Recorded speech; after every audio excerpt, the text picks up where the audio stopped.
guys, for today's video, isi-share ko sa inyo kung ano yung mga na-invest ko. Good for 2 years dito sa Doha, Qatar.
Blessings, losses, sadness, lessons, failures, accomplishment, and mostly, I am grateful for the opportunity to be alive. Sometimes this may be the beginning of your happiness. Don't be afraid to start over. Maging proud ka palagi sa sarili mo kasi marami kang pagsubok na kinaya na hindi alam ng iba. I'm so very thankful na lahat ng yun nalagpasan ko because of God, because of Allah, always there for me.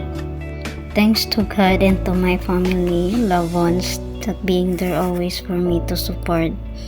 Hindi ko lahat ito nakayanan at na-accomplish kung hindi dahil sa kanila.